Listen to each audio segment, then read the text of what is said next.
فرزند زہرا یہ حالات برے ہیں۔ کاشانہ بصیرت ایک ایسا مکمل یوٹیوب چینل جس پر محروم بصارت کے لیے بالخصوص اور تمام افراد کے لیے بالعموم سینکڑوں کی تعداد میں اسلامی کتب دستیاب ہیں۔ لہذا گزارش ہے کہ آپ اپنی ذمہ داری نبھاتے ہوئے کاشانہ بصیرت کو سبسکرائب کرنے کے ساتھ ساتھ بیل آئیکن کو پریس کیجیے تاکہ آپ علم کے حصول کے ساتھ ساتھ مذہب اہل بیت کی اشاعت میں بھی اہم کردار ادا کرتے رہیں۔ کاشانہ بصیرت۔ فرزند زہرا یہ حالات برے ہیں۔ اعوذ باللہ من الشیطان الرجیم، بسم اللہ الرحمن الرحیم۔ کاشانہ بصیرت کے سلسلے میں جو کتاب وصیت نامہ کیسے لکھا جائے پڑھی جا رہی ہے، آج اس کے سلسلے میں اس کا پارٹ نمبر 4 آپ کی خدمت میں پیش کیا جا رہا ہے۔ صفحہ نمبر 68 سے آغاز کر رہی ہوں۔ میں خارش کے مرض میں مبتلا تھا اور اچھا ہونے کے بعد مجھ پر ذہنی طور سے سستی طاری ہو گئی کہ میں ہر چیز بھولنے لگا اور ہرگز کوئی چیز یاد نہ کر پاتا تھا۔ میری دونوں آنکھیں انتہائی کمزور ہو گئی تھیں، جس کی بنا پہ میں پڑھنے لکھنے پر قادر نہیں رہ گیا تھا۔ میں تیز نہیں لکھ پا رہا تھا۔ انتہائی فقر و تندرستی مجھ پر طاری ہو گئی تھی، جس کی بنا پہ بعض راتوں میں بھوکا ہی سونا پڑتا تھا۔ میرے ساتھ میرے کمرے میں حجت الاسلام والمسلمین الحاج مرزا احسن شیرازی رحمۃ اللہ علیہ اور حجت الاسلام مرزا حسین رحمۃ اللہ علیہ، جو مرزا شیرازی کے پوتے تھے، رہتے تھے۔ یہ لوگ میرے فقر و فاقہ سے بے خبر تھے اور کمزوری سے میرے چہرے پر جو زردی داری ہو گئی تھی اس کے بارے میں پوچھا کرتے تھے، لیکن میں ان سے کچھ نہیں کہتا تھا۔ میں قلبی طور پر دائمی مریض رہنے لگا تھا۔ ایک لحظہ بھی مجھے سکون و قرار نہ تھا۔ بعض معنوی اور روحانی مسائل سے متعلق رفتہ رفتہ میرا عقیدہ متزلزل ہوتا جا رہا تھا۔ میری بات پہ کسی کو توجہ نہیں ہوتی تھی، خاص طور سے درس میں۔ میری خواہش تھی کہ دنیا اور اس کے تمام علائق، خاص طور سے درہم و دینار کی محبت میرے دل سے نکل جائے۔ مجھے حج بیت اللہ کی تمنا تھی، لیکن اس شرط کے ساتھ کہ حج کے دوران یا مدینہ منورہ میں موت آ جائے اور دونوں پاک و پاکیزہ شہروں میں کسی ایک جگہ دفن کیا جاؤں۔ میں جب تک زندہ رہوں خداوند عالم مجھے علم و عمل صالح اور تمام نیک اعمال و آثار کی توفیق کرامت فرمائے۔ ان تمام باتوں نے مجھے یہ سوچنے پر آمادہ کر دیا کہ میں پروردگار عالم کی بارگاہ میں حضرت امام حسین علیہ السلام سے توسل اختیار کروں۔ لہٰذا میں نے عزم سفر کر لیا اور مدرسے سے نکل کر کربلا معلیٰ کی طرف روانہ ہو گیا۔ اس وقت میرے پاس صرف 1 روپیہ تھا، جس سے میں نے 2 روٹی اور کاسہ آب خریدا۔ اس وقت درسی ایام کے درمیان کا زمانہ تھا۔ مجھے یاد آتا ہے وہ شوال کا مہینہ تھا۔ میں خان حماد کے راستے سے مشہد حضرت امام حسین علیہ السلام کی طرف روتا ہوا پا پیادہ رواں دوا تھا۔ اس راہ میں مجھے اپنی کمزوری کا احساس تک نہیں ہوا۔ میں کربلا معلیٰ میں داخل ہوا اور نہر حسینی میں غسل زیارت بجا لانے کے بعد حرم مطہر میں آیا اور عدیہ و نوافل میں مصروف ہو گیا۔ مغرب کے قریب دعا و زیارت کے بعد حجت الاسلام والمسلمین مرحوم سید عبداللہ حسین رحمۃ اللہ علیہ، مؤلف کتاب بغیۃ النبلہ فی تاریخ کربلا کے ارتاق کی طرف کیا۔ یہ میرے والد علام قدس سرہ رحمۃ اللہ علیہ کے دوستوں میں سے تھے۔ میں نے ان سے درخواست کی کہ مجھے مولا علیہ السلام کی زری کے پاس رات بھر رہنے کی اجازت دیجیے، جبکہ وہاں بیتوتہ رات بسر کرنا ممنوع تھا، لیکن انہوں نے میرے والد علام قدس سرہ کی دوستی کا پاس و لحاظ کرتے ہوئے مجھے اپنے سید و آقا حضرت امام حسین علیہ السلام کی قبر مطہر کے نزدیک بیتوتہ کرنے کی اجازت دے دی۔ میں نے دوبارہ وضو کیا اور جب لوگ حرم کے تمام دروازے بند کرنے لگے تو میں حرم میں داخل ہوا اور زری کے پاس گیا۔ میں سوچنے لگا کہ کس جگہ پر بیٹھوں۔ معمول یہ تھا کہ لوگ سر اقدس کی طرف بیٹھا کرتے تھے، لیکن میں سوچ رہا تھا کہ امام روحی لہ الفدا اپنی ظاہری زندگی میں اپنے فرزند حضرت علی اکبر علیہ السلام کی طرف ہمیشہ متوجہ رہتے تھے، وہ اپنی ظاہری حیات کے بعد بھی انہی کی طرف متوجہ ہوں گے۔ اسی لیے میں نے امام علیہ السلام کے پائنتی حضرت علی اکبر علیہ السلام کی قبر کے نزدیک بیٹھا ابھی مجھے بیٹھے ہوئے ایک لحظہ بھی نہ گزرا تھا کہ میں نے قرآن کریم کی تلاوت کی آواز سنی جس نے میرا دھیان اپنی طرف متوجہ کر لیا۔ یہ صدا ذریعہ مقدس کے پیچھے سے آ رہی تھی۔ میں نے مڑ کے دیکھا تو مجھے اپنے پدر بزرگوار نظر آئے جو بیٹھے ہوئے قرآن کی تلاوت کر رہے تھے۔ ان کے پہلو میں قرآن کی 13 رحلیں رکھی ہوئی تھیں۔ ایک رحل ان کے سامنے بھی تھی جس پر قرآن رکھا ہوا تھا اور اس کی تلاوت فرما رہے تھے۔ میں آگے بڑھا اور ان کے ہاتھوں کا بوسہ لینے کے بعد ان کا حال دریافت کیا۔ انہوں نے مجھے اس بات کی بشارت دی کہ تم انتہائی راحت و سکون میں ہو۔ میں نے اپنے والد علام سے پوچھا آپ یہاں کیا کر رہے ہیں؟ انہوں نے جواب دیا کہ ہم 14 آدمی ہیں جو ہمیشہ حرم شریف میں قرآن کی تلاوت کرتے ہیں۔ میں نے پوچھا اور لوگ کہاں ہیں؟ انہوں نے جواب دیا وہ لوگ اپنی بعض ضرورتوں کی وجہ سے حرم سے باہر گئے ہوئے ہیں، اور یہ رحل جو میرے پہلو میں رکھی ہوئی ہے علامہ شیخ مرزا محمد تقی شیرازی رحمۃ اللہ علیہ کی ہے، جو علماء شیعہ اور انقلاب عراق کے رہبروں میں سے تھے، اور جو رحل اس کے بعد رکھی ہے علامہ شیخ زین العابدین مرندی کی ہے جو نجف کے جید علماء میں سے تھے، اور جو رحل اس کے پہلو میں ہے علامہ شیخ زین العابدین مازندرانی رحمۃ اللہ علیہ مؤلف کتاب ذخیرۃ العباد کی ہے۔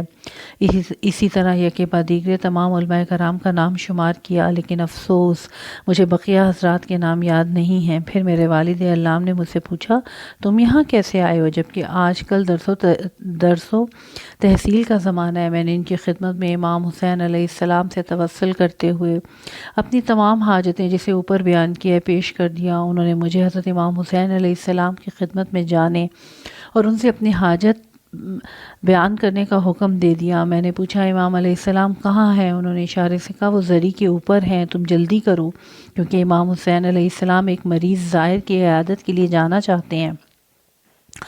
میں اپنی جگہ سے اٹھا اور زری اقدس کے پاس گیا۔ ان کے چہرے پہ ایسا نور برس رہا تھا جس سے میری آنکھیں بند ہوئی جا رہی تھیں، اور میں اس نور کے درمیان بہت ہی مشکلوں سے دیکھ پا رہا تھا۔ ابھی وہ زری کے اوپر ہی تھے کہ میں نے انہیں سلام کیا۔ انہوں نے جواب سلام دیتے ہوئے فرمایا اوپر آ جاؤ۔ میں نے کہا میں اس لائق نہیں ہوں۔ دوبارہ بھی آپ نے یہی فرمایا۔ میں نے شرم و حیا سے خودداری اختیار کی۔ پھر انہوں نے مجھے زری ہی کے پاس رہنے کی اجازت دے دی۔ میں نے آنکھوں کی پوری توانائی کے ساتھ انہیں دیکھا۔ میں نے دیکھا کہ وہ بڑی ملاحت کے ساتھ مسکرا رہے ہیں۔ پھر امام علیہ السلام نے مجھ سے پوچھا ماذا ترید، تم کیا چاہتے ہو؟ میں نے فارسی کا یہ شعر پڑھا کہ آجا کے یان است چہ حاجت بے بیان است، آپ میرے پوشیدہ امور سے واقف ہیں۔ پھر امام علیہ السلام نے مجھے مصری کی ڈلی دیتے ہوئے کہا تم ہمارے مہمان ہو، اسے اپنے منہ میں رکھ لو۔ اس کے بعد امام علیہ السلام نے مجھ سے پوچھنا شروع کیا۔ اب یہاں سے ترتیب وار استاد علام رحمۃ اللہ علیہ کے ان خواہشوں کی تکمیل کا ذکر ہے جن کا پہلے بیان کیا جا چکا ہے۔ مترجم: کس چیز نے تمہیں خدا کے بندوں کی طرف سے سوء ظن پر مجبور کیا؟ میں نے اپنے نفس میں تغیر محسوس کیا ہے کہ بے شک امام علیہ السلام کا مجھ پر ولایتی تصرف تھا۔ اس کے بعد مجھے کسی کی طرف سے اپنے دل میں بدظنی کا احساس نہ ہوا، اور میں نے یہ بھی محسوس کیا کہ اب ہر خاص و عام سے گھلتا ملتا ہوں، اس حد تک کہ ہر ایک سے سلام کرتا ہوں، مصافحہ و معانقہ کرتا ہوں۔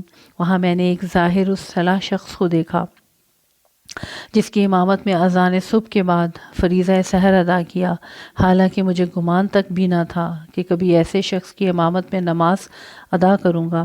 امام علیہ السلام نے مجھ سے کہا کہ اپنے درس و تدریس کی طرف متوجہ ہو جاؤ، زمانے کی مشکلات تمہیں ایذا نہیں پہنچا سکتی اور تمہارے دروس کو نہیں روک سکتی۔ جب میں نجف اشرف واپس آیا تو میرا وہ رشتہ دار جس نے میرے تحصیل علم میں رکاوٹ ڈالی تھی میرے پاس آ کے کہنے لگا میں سمجھتا ہوں تمہیں فقط پڑھنے ہی سے محبت ہے، پڑھو، لیکن شرط یہ ہے کہ مجھ سے روپے پیسے کا سوال نہ کرنا۔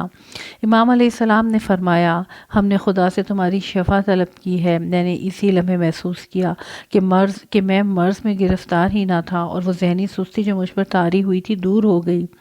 اس وقت سے آج تک الحمدللہ میں عجیب و غریب قوت حافظہ کا مالک ہو گیا ہوں۔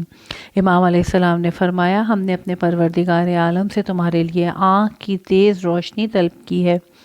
اس وقت سے میں ہر طرح کی تحریر پڑھ لیتا ہوں، اور یہ نعمت میرے پاس اب بھی ہے جبکہ میں 90 سال کا ہو چکا ہوں۔ امام علیہ السلام نے مجھے قلم عطا کیا اور فرمایا تیزی سے لکھو۔ اس وقت سے میرا قلم تیز روانی کے ساتھ چلنے لگا۔ امام علیہ السلام نے فقر و فاقے سے متعلق مجھ سے کچھ فرمایا جو الفاظ مجھے یاد نہیں رہ گئے ہیں۔ میں نے خداوند عالم سے تمہارے لیے اطمینان قلب طلب کیا ہے، پس میں نے اپنے دل میں مکمل آرام محسوس کیا۔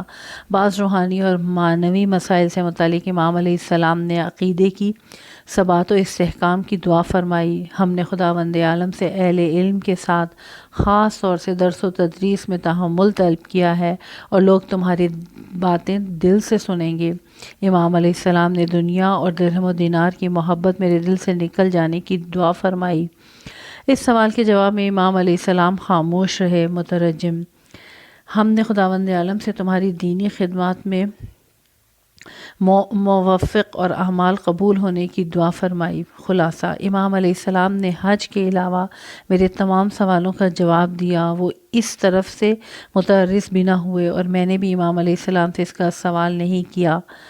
مجھے گمان تھا کہ میرے حج کے بارے میں امام علیہ السلام کا جواب نہ دینا اس شرط کی بنا پر تھا جو میں نے اس کے لیے لگا رکھی تھی۔ میں نے امام علیہ السلام سے وداع لی اور اپنے والد علام قدس سرا رحمۃ اللہ علیہ کے پاس آ کر پوچھا، آپ مجھ سے کچھ کہنا چاہتے ہیں؟ انہوں نے کہا، اپنے آباء و اجداد کے علوم حاصل کرنے میں محنت کرو، اپنے بہن بھائیوں کے ساتھ محبت و مہربانی سے پیش آؤ۔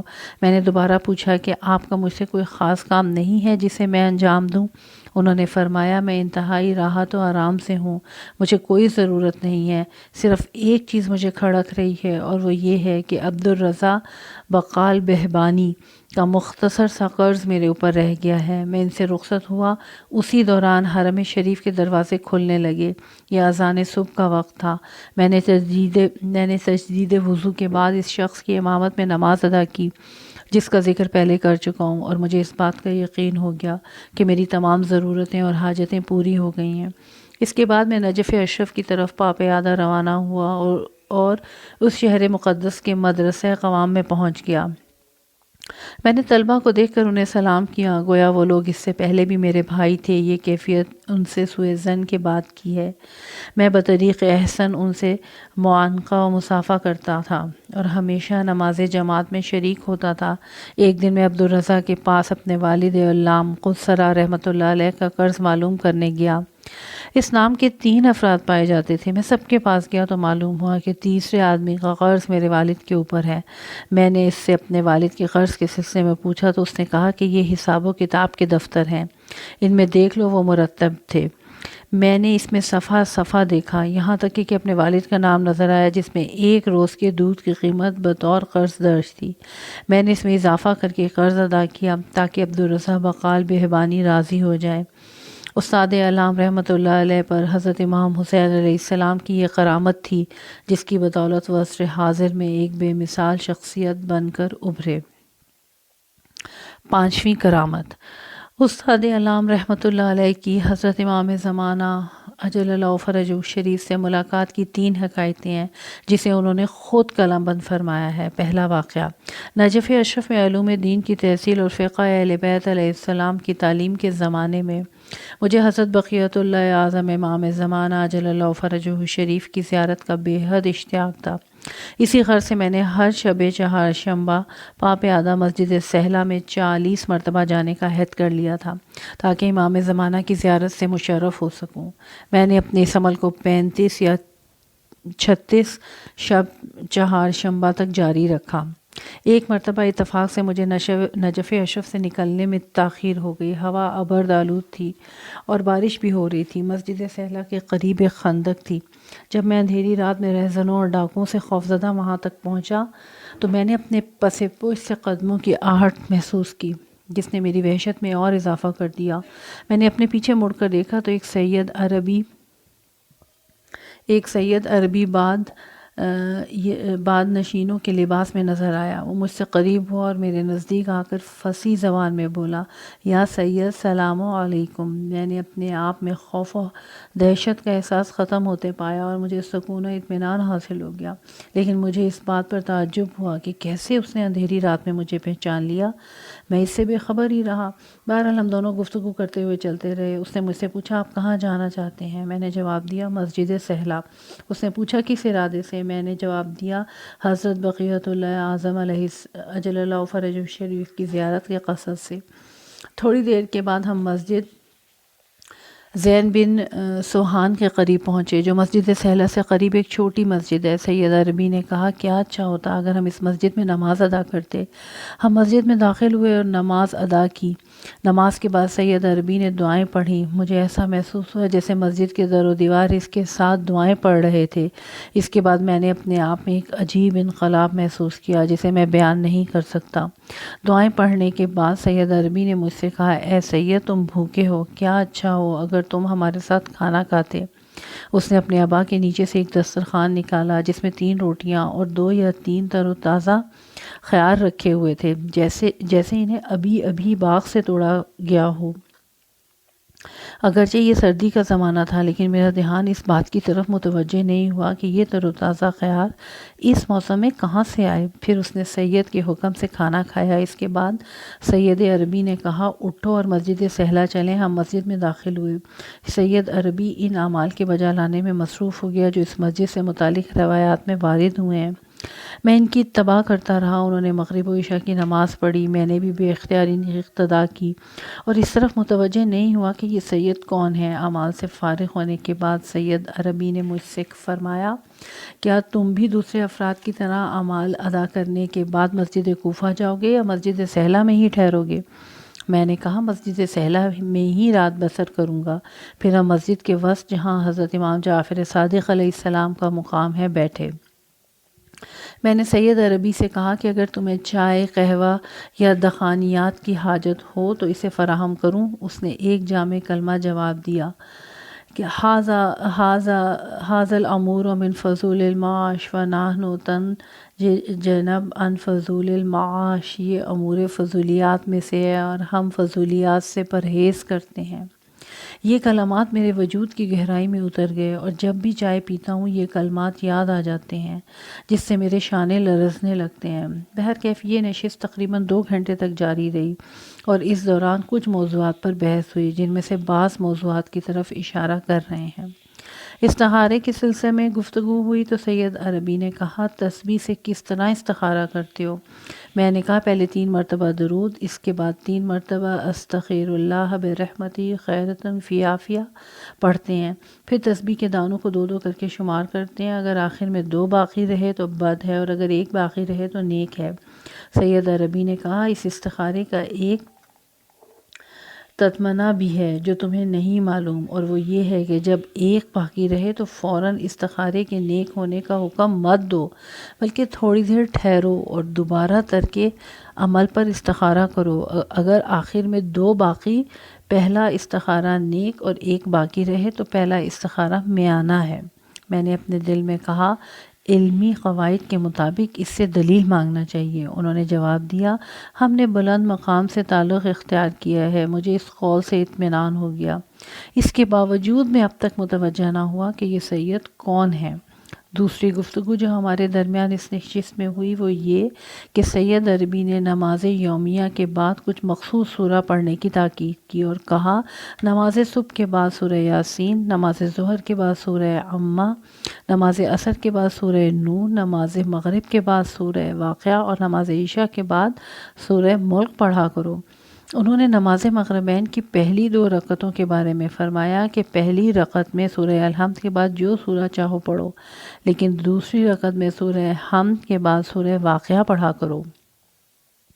انہوں نے فرمایا مغرب کی دوسری رکعت ہی میں سورہ واقعہ کی تلاوت تمہارے لیے نماز مغرب کے بعد تلاوت کرنے سے کافی ہے۔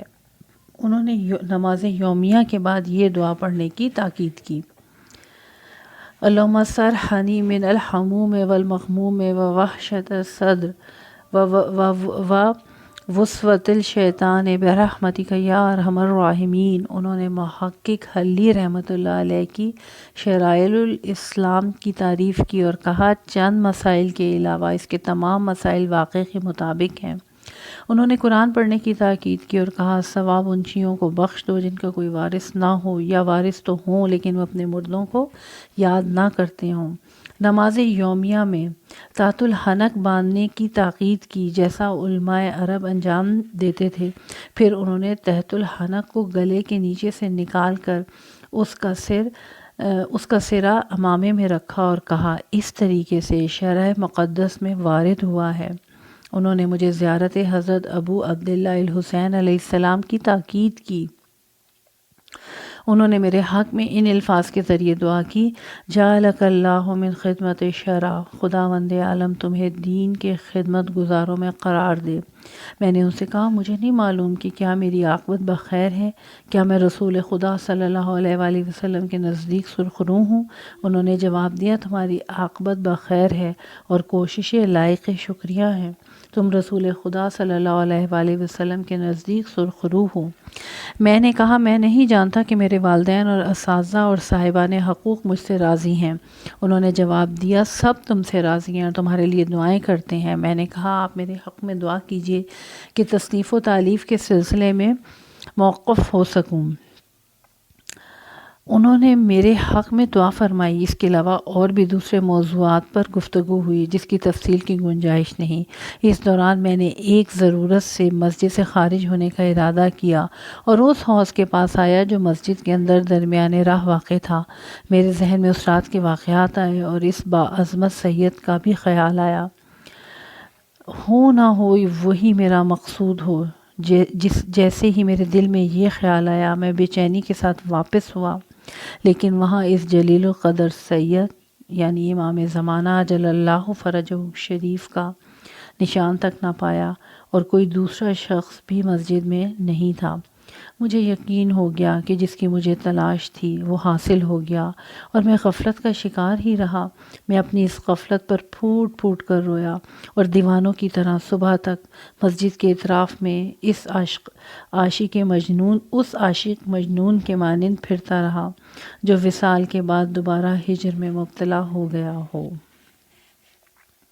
دوسرا واقعہ، جب میں امام علی نقی علیہ السلام اور حضرت امام حسن عسکری علیہ السلام کی زیارت کے لیے جا رہا تھا، حرم سید محمد یعنی امام حسن عسکری علیہ السلام کے بھائی کے راستے میں بھٹک گیا۔ مجھ پہ بھوک و پیاس کا شدید غلبہ طاری ہوا اور تیز گرم ہوائیں بھی چل رہی تھیں۔ میں اپنی زندگی سے مایوس ہو گیا اور خش کھا کر زمین پر گر گیا۔ جب میری آنکھ کھلی تو اپنا سر ایک جلیل القدر شخص کی گود میں پایا۔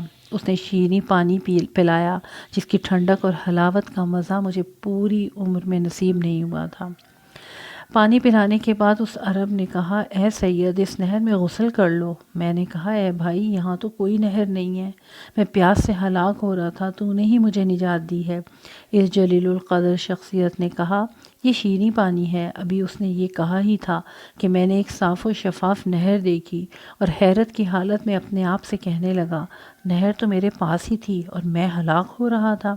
بہرکیف اس عرب نے پوچھا اے سید کہاں جا رہے ہو؟ میں نے جواب دیا حرم سید محمد رحمۃ اللہ علیہ یعنی سامنے حرم سید محمد رحمۃ اللہ علیہ ہے۔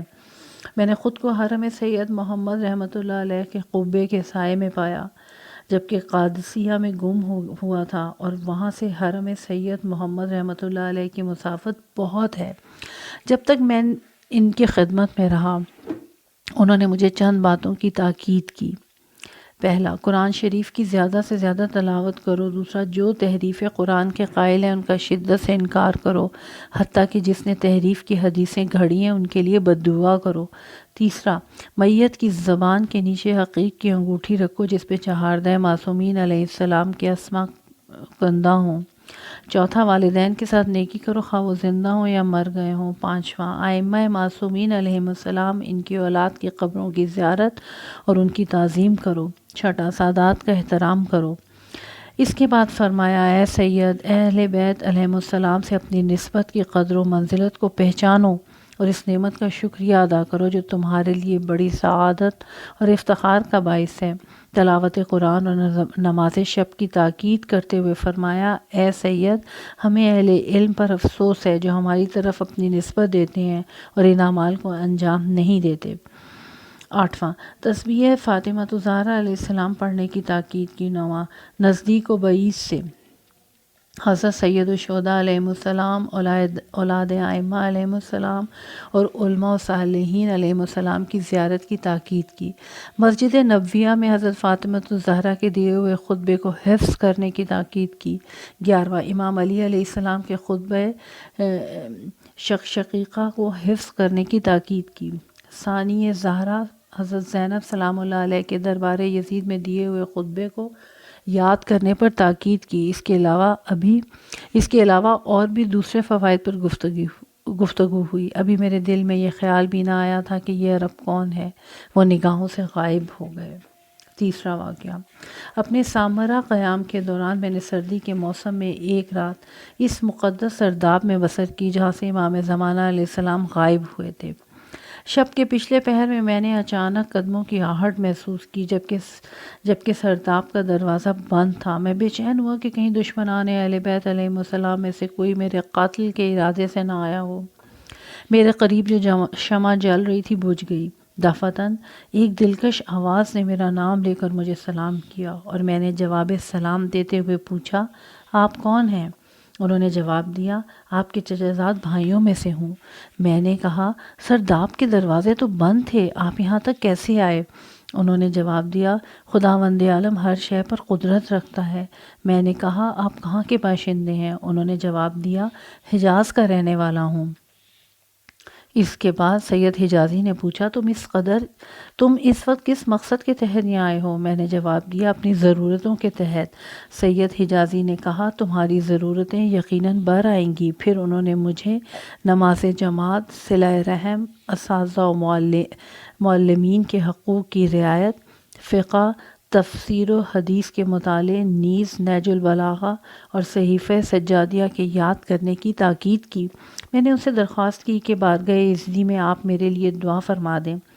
انہوں نے اپنے ہاتھوں کو آسمان کی طرف بلند کیا اور ان الفاظ کے ذریعے میرے حق میں دعا فرمائی، الہی بے حق کے نبی و آل وفق حاضر سید خدمت و شرع وذاقت حلاوت مناجتک واجعل حبتی فی قلوب الناس وحفظہ من شرور قید الشیطان سیماء الحسد۔ بار الہ محمد و آل محمد صلی اللہ علیہ وآلہ وسلم کے صدقے میں اس سید کو خدمت شرع متین کی توفیق دے، اپنی مناجات کی شیرینی کا ذائقہ اسے چکھا دے، لوگوں کے دلوں میں اس کی محبت جاگزین کر دے اور شیاطین کے مکر و فریب خصوصاً حسد سے اس کی حفاظت فرما۔ یہاں تک کہ اس سید حجازی سے باتیں ہونے لگیں۔ گفتگو کے دوران سید حجازی نے مجھ سے فرمایا، میرے پاس تربت سید الشہداء علیہ السلام کی خالص خاک ہے جس میں کسی خاک کی آمیزش نہیں ہے۔ انہوں نے چند مثقال خاک شفا مجھے عنایت کی اور میرے پاس ہمیشہ رہتی تھیں، جس طرح پہلے مجھے عقیق کی انگوٹھی بھی دے چکے تھے اور وہ بھی میرے ساتھ تھی۔ میں نے اس خاک شفا کے عظیم اور حیرت انگیز آثار کا مشاہدہ کیا اور وہ سید حجازی میرے نظروں سے غائب ہو گئے۔ قابل ذکر ہے، استاد علام رحمۃ اللہ علیہ نے یہ تینوں واقعات فارسی زبان میں 2 رسالوں میں تحریر کر کے استاد حسین عماد زادہ کے پاس بھیج دیے تاکہ وہ اسے اپنی کتاب المنتقم الحقیقی کے ساتھ شائع کر دیں، جس میں غاصبین حقوق آل محمد کے حقیقی منتقم حضرت صاحب الامر اجل اللہ فرجہ الشریف کے بارے میں بحث کی گئی ہے۔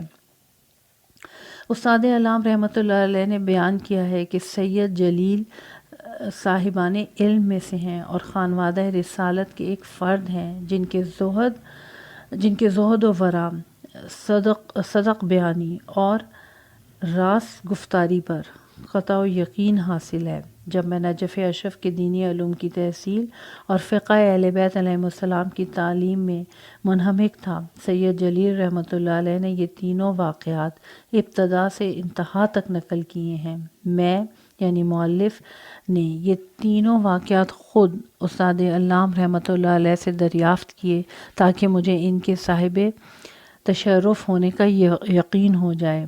آپ کے عروج ملکوتی سے چند مہینہ پہلے اصفہان کے ایک عالم فاضل نے مجھے آپ کے صاحب تشرف ہونے کی خبر دی، لہٰذا جب آپ حرم معصومہ علیہ السلام کے صحن اقدس میں جانماز پر تشریف فرما تھے، میں آپ کے پاس مزید تاکید اور یقین کامل کے لیے آیا اور آپ سے ان تینوں واقعات میں صاحب تشرف ہونے کے بارے میں سوال کیا جسے منتقم حقیقی نامی کتاب میں بیان کیا گیا ہے۔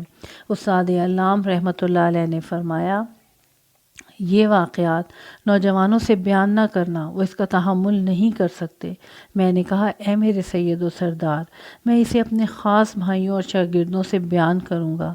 آپ خاموش رہے، جس سے میں نے کشف کر لیا کہ آپ کی خاموشی رضائیت کی آئینہ بردار ہے۔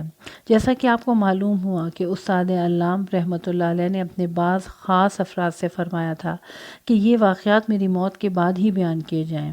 ان واقعات کا اسناد سید جلیل رحمۃ اللہ علیہ کی طرف سے دیا گیا ہے، کیونکہ کتاب منتقم حقیقی سن 1374 ہجری میں شائع ہوئی تھی اور آج سن 1411 ہجری ہے۔ اس حساب سے یہ واقعات 37 سال پہلے تحریر کیے گئے ہیں۔ اس وقت استاد اللہ 59 سال کے تھے اور یہی آپ کی زعامت و مرجیت نیز آپ کے دشمنوں اور حاسدوں کی ارتقاء کا ابتدائی زمانہ تھا، اور دشمنوں کے خوف سے آپ پر ان واقعات کا اپنی طرف نسبت دیتے ہوئے بیان کرنا بہت دشوار اور سخت تھا۔